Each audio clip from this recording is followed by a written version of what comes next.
Hello dear students, welcome to the online class for BA Part 1st English Literature.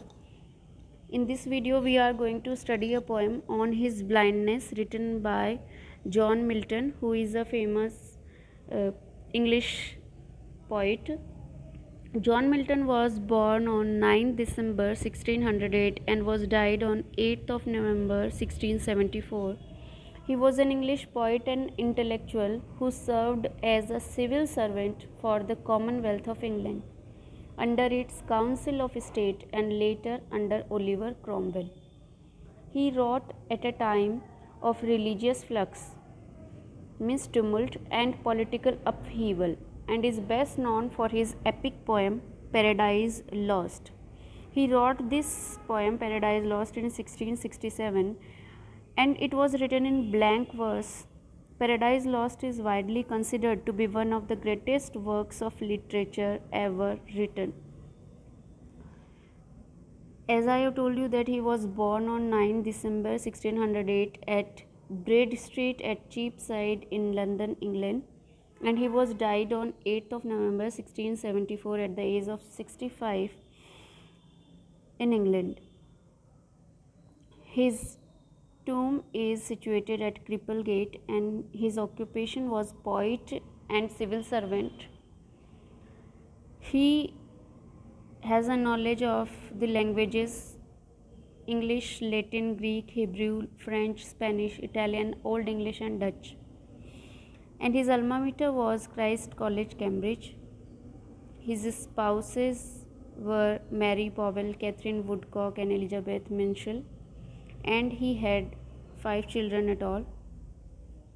Milton went totally blind in 1952 at the age of 44, and his blindness completely depressed him. He wrote this sonnet. Students, as I have told you, that sonnet is a poem of 14 lines, and this sonnet is Petrarchan sonnet. Now we should know what is the structure of a Petrarchan sonnet. The Petrarchan sonnet is characterized by the following core elements. It contains 14 lines of poetry and the lines are divided into an 8-line subsection called an octave. Means the starting 8 lines are called octave part and the last 6 lines are called sustain part. The octave follows a rhyme scheme of ABBA, ABBA. This means the first, 4th and 5th and 8th lines all rhyme with one another. The second, 3rd, 6th and 7th lines similarly rhyme with one another. The sustain follows one of 2 rhyme schemes. The more common is a CDE, CDE scheme. The other sustain rhyme scheme is CDC, CDC.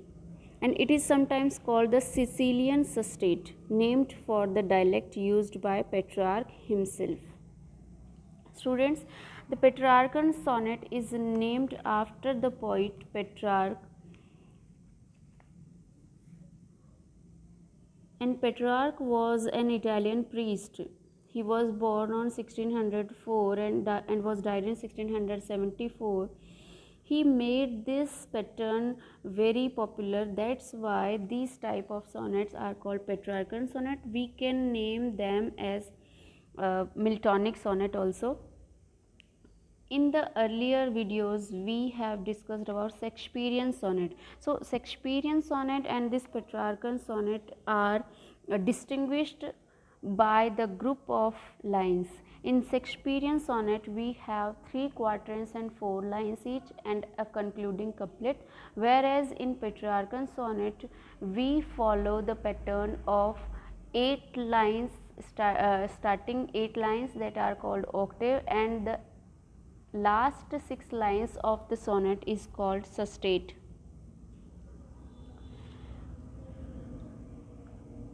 This poem on his blindness.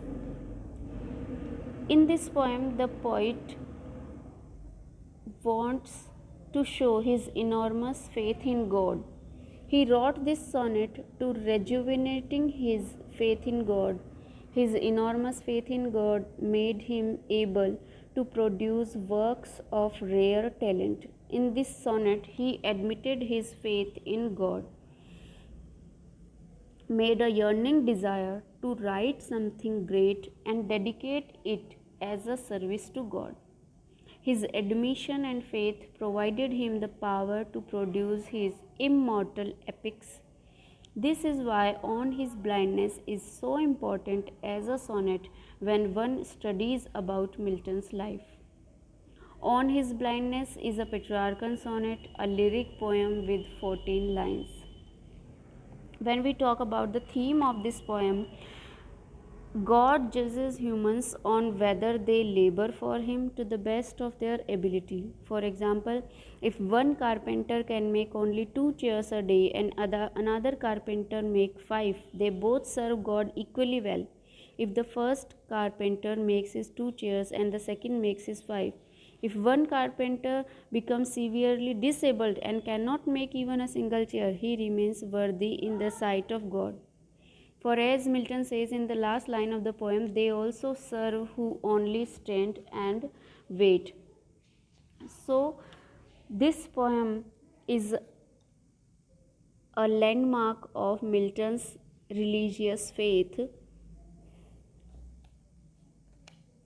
And in this poem, he shows us his spirituality.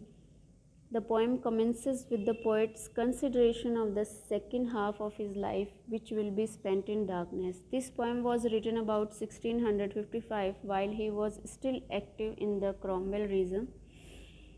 The central lesson of the poem is that men must actively perform as they have seen their master perform, even if such activity involves less than fair dealing. We see also that the term talent has its narrow modern denotation but also means money and also faith. Milton knows that despite his physical ability, it is his spiritual death not to actively employ his God-given talent.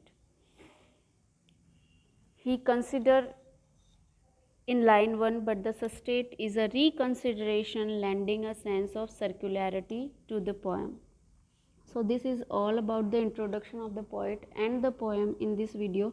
In the forthcoming video, we shall study the poem. So that's all, students. Thank you all.